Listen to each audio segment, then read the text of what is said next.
Shana Tova. It's really an honor to be able to be a part of your Yom Kippur today. Surreal that we are spread out all over the world, and yet really a pleasure to be with you. I'm sure that some of you participated in my Jewish Learnings service earlier in the morning, but I'd like for us to take a moment to arrive together. I also see there are folks still clicking into the link. So, this study is part of our the spiritual practice of the day of Yom Kippur. So let's take a moment to bring ourselves fully here. To let this Zoom window be full screen for you. And we're going to play with words today. Today we're here to study the book of Jonah, Sefer Yonah. But in taking a close look at some of the verses in the book, we're also going to be resonating with words that we have been allowing to be in our liturgy for the past month. The refrain that we say during the Slichot service, which Sephardic Jews have been saying since the beginning of the month of Elul, and Ashkenazi Jews have been saying since before Rosh Hashanah, and it's our spiritual preparation for today. And it is the way that we get the soul ready to go to do this sacred process, which is tshuva. And tshuva is the subject of our class today.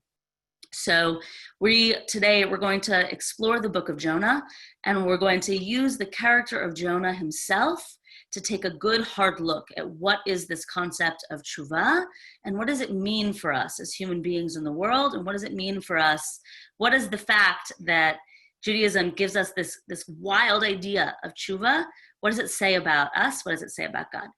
So I want to arrive. I'm going to chant for us the refrain that weaves through Slichot.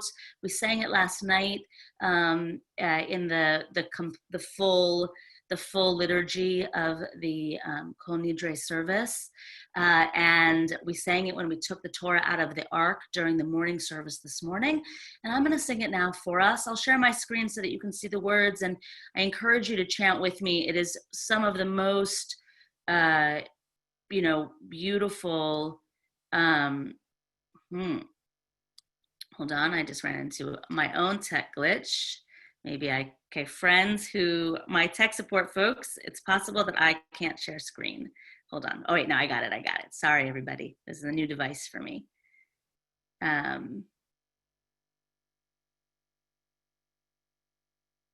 No, all right, never mind. Okay, we're gonna have to do a workaround because I'm gonna lose you all if I share my screen. Okay, so I'm gonna chant for us. Just let the words wash over you, and if it's a melody that's familiar and you want to sing along with me, please do. So I encourage you to just settle yourself into wherever it is you're seated, and just take a deep breath and close the eyes and have the intention of being fully here with us now. Adonai, Adonai, El Rachum V'Chanun, Erech Apayim, V'Rav Chesed V'Emet, Notze Chesed L'Alafim, נושא עוון ופשע וחטא ונקה. And just one more deep breath. And we can open our eyes and be here together. All right. So those words, Adonai, Adonai, El Rachum V'Chanun, Erech Apayim V'Rav Chesed V'Emet, Notze Chesed L'Alafim, Nose Avon V'Fesha V'Chata V'Nakeh. They're words that come from the book of Exodus, and they're words that come from the birth moment of this idea of tshuva. The idea of tshuva, if we dive deeply and do a close reading of the story of Exodus where we get these words, what we find is that tshuva is a recipe that God gives to us The words come from the story just after Moses has shattered the first tablets, the first 10 commandments. This is a real moment of breakdown in the Jewish people. It's a moment that's in deep need of repair. And from that place of need, God says, when we are in this place of deep repair, use these words where you affirm, I am a God who is merciful and who forgives. I am a God who is merciful and who forgives. Now we're going to turn our attention to the book of Jonah, and we're going to see that Jonah himself is going to quote these words, but he is going to do it from a place of anger and frustration. He is going to say, what do you mean, God, you are a God of forgiveness? I'm not sure I'm interested in a God of forgiveness. So we'll let him speak for himself when we get into the words, but that's where we're headed. So right now, before we're about to open the book of Jonah, and we're going to meet a prophet who both knows God and is mad at God. He knows and he's pissed. And I think what I want us to do right now, I want us to start with a check-in. It's going to be a little awkward because we're about to throw you into breakout rooms for everyone's going to get 2 minutes, no more.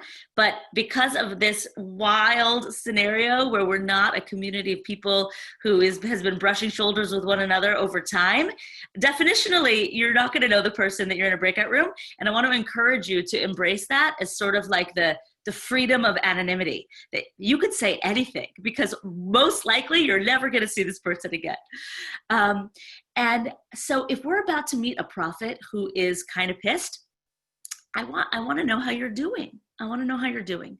So when we open the book of Jonah in a second, we're going to find in the book, Jonah, by the time we get to this point, he's at the bottom, deep down in a ship on a stormy sea.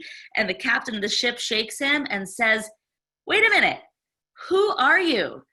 He says, who are you? What do you do? And whom are your people? So I want to send you now into breakout rooms in just a minute. And I want you to start by answering those questions. Tell the person you're with, who are you? Tell them your name, tell them where you're from, tell them what you do. And then I want you to do a 1-minute check-in. How are you handling all of this? This wild, stormy sea of the past 7 months that we are in, how's it going for you? And specifically because we are on Yom Kippur, and the fact that you all have chosen to log on today, it means you're choosing to engage the spirituality of the day. I'll be honest, I'll tell you for myself, when I was holding my machzor in my hand and davening, and I heard a beautiful sermon last night about how on Yom Kippur, we reenact our own death. That is what we're doing. We're denying all these life-affirming things we normally do, like eating and drinking, and instead we're taking a day to look our mortality in the eye and reenact our own death so that we wake up and live our lives with purpose. And I was going through this and saying to myself, I don't need this wake-up call. Like this has been in our faces in a relentless way for all these months. Who needs this wake-up call today? So that's 1 minute on my check-in, and that's what I want you to do. So right now, Taylor, we're going to send people into one-on-one breakout rooms. You answer the questions, tell them what's your name, where are you from? What do you do? Just like Jonah answers those questions. And then just a 1-minute check-in. How's all this going for you? And how is it resonating to be doing Yom Kippur in the context of the world as it is right now? Let's go. Sefer Yonah, the book of Yonah, is a lovely narrative 4-chapter book of the Tanakh, of the Hebrew Bible. And I have the opportunity to be teaching it to you today. We are, throughout the course of the holidays that are happening during this wild coronavirus time, I am actually teaching a class on each of the Megillot. So we have this lovely thing in our Jewish tradition that many of the holidays have a short book of the Tanakh that's associated with them. So we're doing this class today, and I have another class actually on Thursday on the book of Kohelet, Ecclesiastes. I have to tell you, we're going to have some space for doubt and questioning today, but there is no better book for Ecclesiastes. We take it out into the sukkah. and we look around and we say, everything is fleeting. So I hope you'll choose to join me for that class as well. When we open the word, so because the book of Jonah is only 4 chapters, we're going to get to read a lot of it together right now. And as we do, you'll see that if you put on your sort of religious hat, organized religion, institutionalized hat, then you read this book and you say, oh my gosh, this book is made for this holiday. Look, we have in it the perfect examples of doing tshuva. We see people acting like I act. In the 4th chapter, Jonah himself is going to build a sukkah, and here at the end of Yom Kippur, we're commanded to go out and build a sukkah. So if we put on our institutional hat, that the book is perfect. And if we put on our critical thinking, looking at Tanakh as literature hat, the book is it's shocking that it was included in the canon, because it is radical in its own way, because of where I began. Jonah is a prophet who knows God and doesn't much like God, rebels against God, and at the end of the day finds that the way God is choosing to run the universe to be problematic. Either on the lowest level, problematic because it's not comforting, and on the most complex level, problematic because it's just darn not right, and Jonah wants more. So I'm going to share my screen, and let's let the book begin to speak for itself, and we'll go from there. I'm going to read for us in English. If you have a Tanakh, it's wonderful to have a Tanakh open next to me. But we're gonna read chapter 1 and then stop and talk. The word of the Lord came to Jonah, son of Amittai. Go at once to Nineveh, that great city, and proclaim judgment upon it, for their wickedness has come before me. Jonah, however, started out to flee to Tarshish, away from God's service. He went down to Jaffa and found a ship going to Tarshish. He paid the fare and went aboard to sail with the others to Tarshish, away from the service of the Lord. But God cast a mighty wind upon the sea, and such a great tempest came upon the sea that the ship was in danger of breaking up. In their fright, the sailors cried out, each to their own god, and they flung the ship's cargo overboard to make it lighter for them. Jonah, meanwhile, had gone down into the hold of the vessel, where he lay down and fell asleep. The captain went over to him and cried out, "How can you be sleeping so soundly? Up, call upon your God. Perhaps God will be kind to us, and we will not perish." The men said to one another, "Let us cast lots to find out on whose account this misfortune has come upon us." They cast lots, and the lot fell on Jonah. They said to him, Tell us, you who have brought this misfortune upon us. What is your business? Where have you come from? What is your country, and of what people are you?" "I am a Hebrew," he replied. "I worship the Lord, the God of heaven, who made both the sea and the land." The men were greatly terrified, and they asked him, "What have you done?" And when the men learned that he was fleeing from the service of the Lord, for so he told them, they said to him, "What must we do to make the sea calm around us?" For the sea was growing more and more stormy. He answered, "Heave me overboard, and the sea will calm down for you. For I know that this terrible storm came upon you on my account." Nevertheless, the men rowed hard to regain the shore, but they could not, for the sea was growing more and more stormy about them. Then they cried out to the Lord, "Oh, please, Lord, do not let us perish on account of this man's life. Do not hold us guilty of killing an innocent person. For you, O Lord, by your will have brought this about." And they heaved Jonah overboard, and the sea stopped raging. The men feared the Lord greatly, and they offered a sacrifice to the Lord, and they made vows. Okay, so in our conversation today, we're going to talk theology. And in this first chapter of the book, we have encountered a certain theology. And so just take a minute, and you can read it back over if you clicked on the link that Taylor shared, if you have your Tanakh. And I'd like to hear from you. It'd be wonderful if you wrote it into the chat, but I also, I'm going to allow some people to just share their thoughts out loud. What is the theology? What's the worldview that we just met in this chapter? How does the world work, and what role does God play in it? So if you have a thought, and you're writing today, write it into the chat, or if you'd like to share, you can use the hand raise function. Although because we are a wonderful 110 people here, I can't see all of you. But so maybe Taylor, you'll help me see if folks have raised their hand too. So what's the theology that we've met in this first chapter?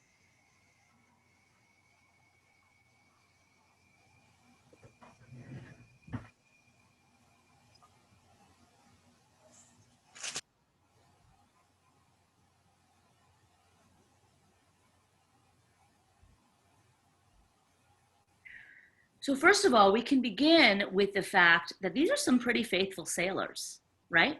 This is, the book makes it clear that Jonah's the only Jew on board. He's on a ship with diverse people, such that the question is, who are you, where are you from, and whom do you worship? And yet the sailors, certainly by the end of the stormy sea, they now fear the God who Jonah fears. But even before that, they are engaging with the world and with what's happening to them. They are in the middle of a stormy sea, and they are sure that the storm was sent for a reason, because of something that someone on board did. And if we just take a moment and hold with that, it's an opportunity for us to compare it to how we do our lives. I suspect that in 2020, with everything that we're going through, that those of us who are tech savvy enough to log on to this call on this Yom Kippur, that probably that view that all this bad stuff is happening because one person on the ship made it happen, that's probably not what we believe. And yet, looking at it so clearly in the book, it gives us a nice compare contrast. And it lets us have some insight about how we've been riding these wild waves these past months. Where exactly is agency, and where exactly is randomness?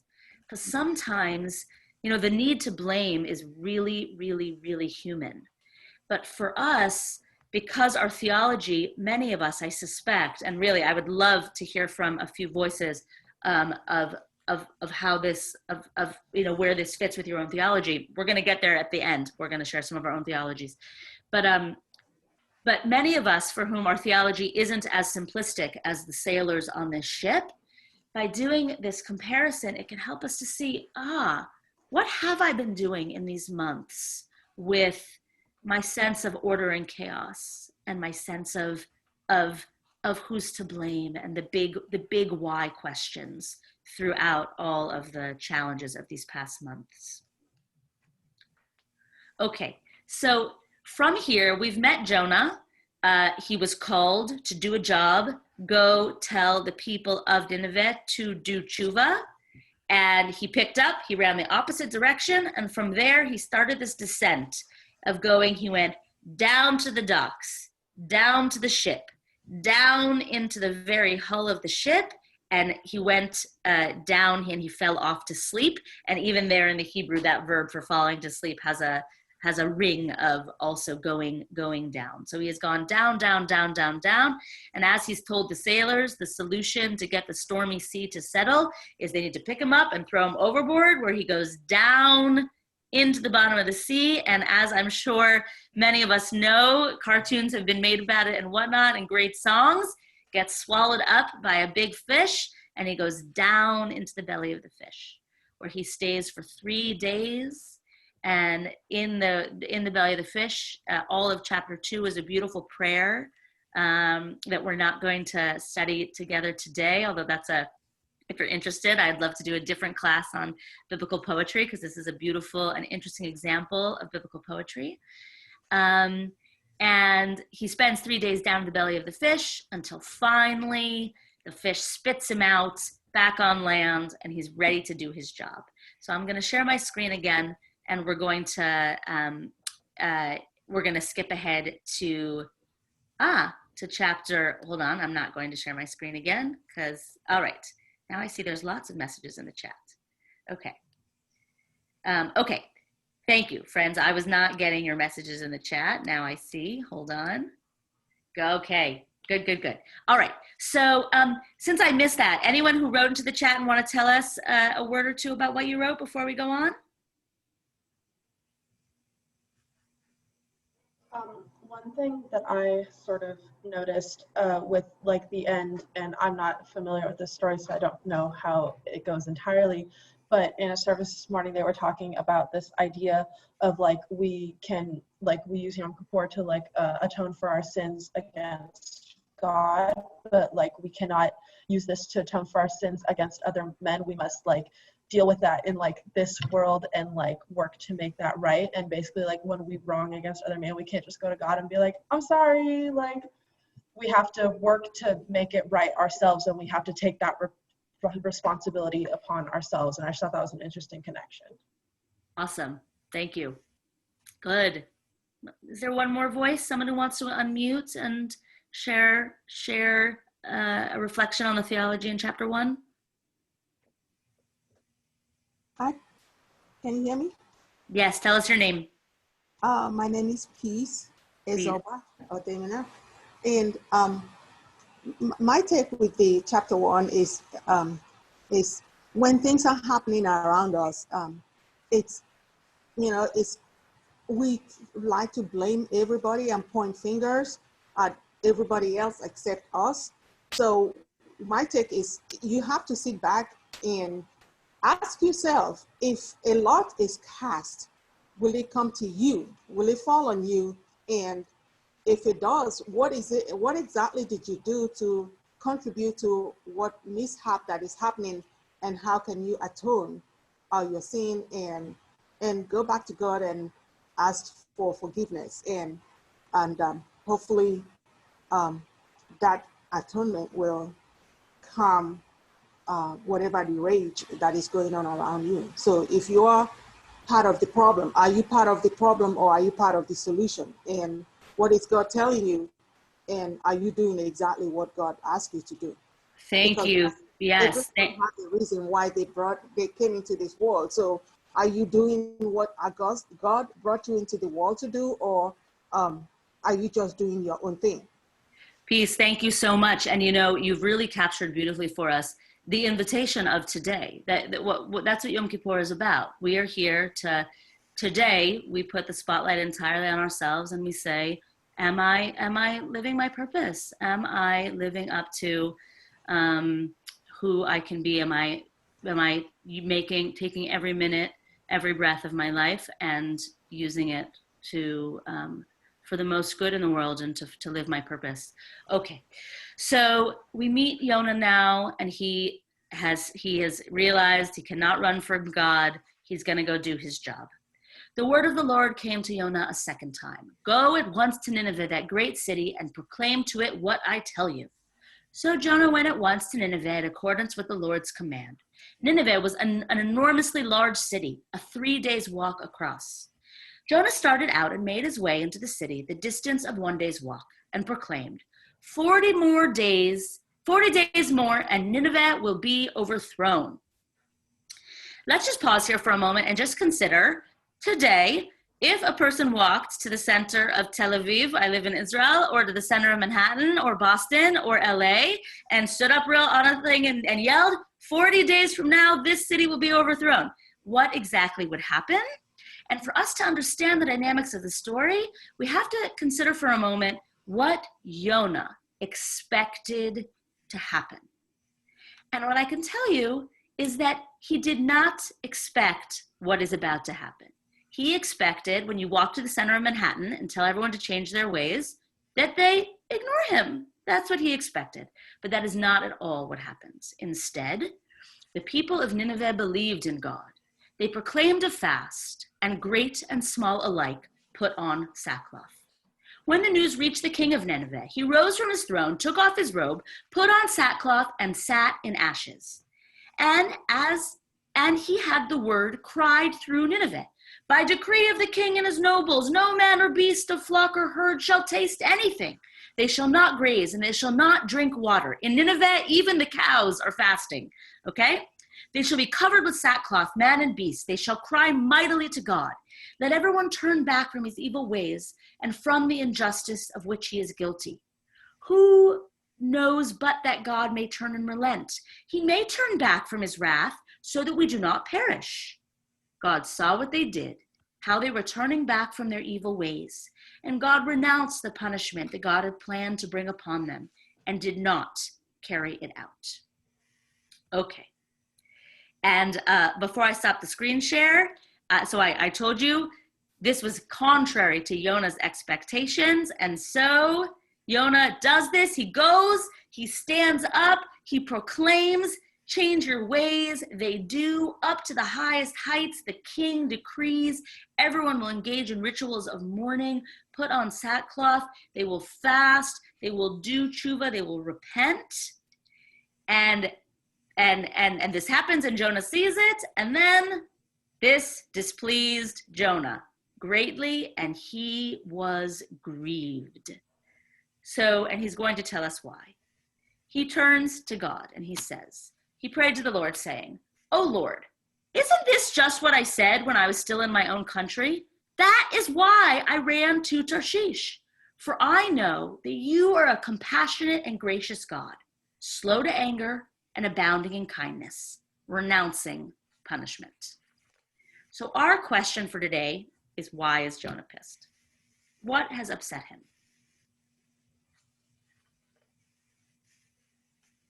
So same thing, I hope lots of us will write it in the chat, and if you feel confident enough to let us hear your voice, unmute, and we'd love to hear your voice.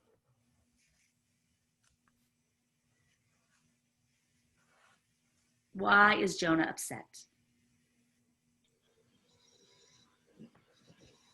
Well, how is Jonah looking? I think that Jonah. Wait, Bill. I think it's. Go ahead, Carrie. Yeah, I think Jonah finds he's in sort of like a catch-22 situation. He's a prophet. He's proclaiming what's going to happen, and then people repent, and the destruction doesn't happen. So it shows him off as a false prophet. Right. If it's interesting job criteria here. If Jonah if he's a good prophet, good prophets, the Torah actually tells us, how do you know a good prophet? What they say comes true, right? So here Jonah stands up, he says something's going to happen, and then it doesn't happen, and he feels like a fool. And not only that, he says to God, I knew it. I knew you weren't going to keep your word. And so here we have the theological conundrum of the book. And for this, in a moment, I'm going to share my screen again. And this is why we chanted that line from Slichot to enter and center when we began today. Because in expressing his frustration, Jonah is quoting that line from the Slichot service from the book of Exodus. And so I'm going to share it, and I want us to look at it side by side, okay? So what we have in the book of Exodus, which we chanted, was this affirmation that God, wait, I can't see it. Okay. So these are the two verses side by side, and I've made the difference between them pink for you. So both verses start, now Jonah flips the order. In Exodus, we have God is El Rachum V'Chanun, and Jonah says El Chanun V'Rachum. God is merciful and compassionate. Erech Apayim means slow to anger. Rav Chesed means abundant in kindness. But in the book of Exodus, God proclaims God's self as being a God of emet, of truth. Now, this idea that God is truth, it's a very deep theology. When I really get down into my own heart and do my own theology, this idea, Adonai Elohechem Emet, plays an important role in it. The idea that fundamentally there is truth, and that capital T truth is related to justice and ethics, but it's also related to a sort of basic he said, she said. I watched the scariest movie of my life last week, which is this movie, The Social Dilemma, that Netflix just put out. It is the scariest movie I've ever seen. And what it says is that we are living through the breakdown of society because we just can't agree on what's true. And by contrast, the book of Exodus offers us this idea: God is emet. God is true. Maybe you don't believe in God, but believe in the idea that there is capital T truth and that we all can form consensus around that. Jonah quotes back this verse when he expresses his anger to God. And he says, God, I knew it. I knew you were going to be El Chanun V'Rachum, Erech Apayim V'Av Chesed. And I knew you, God, you are Nichem Al Hara'ah. You are a forgiving God. You are a God who created tshuva. And no matter how I deserve to be judged today, if I do the soul accounting that this day is calling me to do, if I fast, if I feel the pain of it, some, if I make it right, if I go to the people who I've wronged and I ask for their forgiveness, and if I have stolen, I pay it back. If I make it right and I do the inner soul work, you, God, are forgiving. And in quoting this and expressing this objection for us, Jonah frames a theological conundrum. And it's a question I want to ask you, and it's something we can think about. And it's about as deep as questions get. At the end of the day, for us, orienting in our lives, would we prefer a God of truth or a God of forgiveness? And which concept is most effective in calling us to be our best selves? We said that Yom Kippur is about calling us to be our best selves.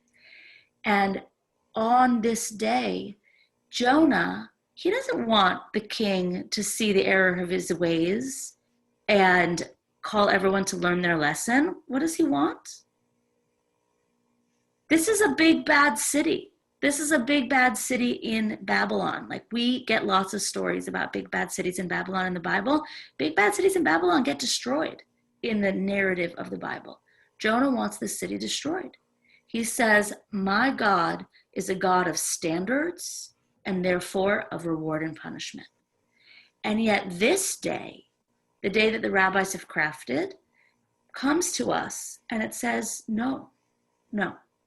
A just world is not ruled by a ruler who is only reward and punishment. A just world has space for forgiveness.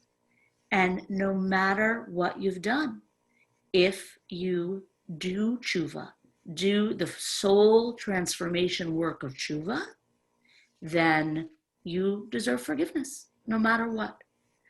Okay, so we have such awesome things coming in the chat. So I really encourage you to just be reading. Open your chat. If you don't have it open, if you click on the bottom of your Zoom window, right dead center, you have the button for the chat, and you can read these beautiful ideas that folks are sharing. I'm going to read some out, and if you would like to speak your thought, and I encourage you reflection on what we've shared, but also I really encourage you to speak personally about which concept brings you comfort today in this world that we're living in today. Are you drawn to the Exodus God of Emet, or the Jonah, even though Jonah himself is on the Exodus side, but the book of Jonah being on the God of forgiveness side? So if you'd like to share your thoughts out loud, you can raise your hand so that we don't talk at once, and I'll invite you to share. And also I'm going to just quickly scan the chat because we have beautiful insights here. Is there anyone who would like to share out loud?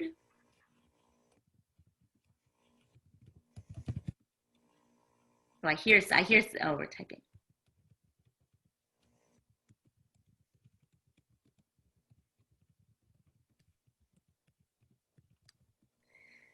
Okay. It's easier to follow God when it's easy and requires little for us. It's much harder when what God asks requires us to step forward. And Kathy, I just love that languaging, that sometimes the scariest thing is stepping forward. And I'll add to that for those of us, the tshuva God, often it's the hardest to forgive ourselves, right? Often it's the hardest to forgive ourselves. I think there's room for truth and forgiveness. Once you get to the truth of a behavior, you often see the need for forgiveness instead of punishment. So beautiful. So beautiful.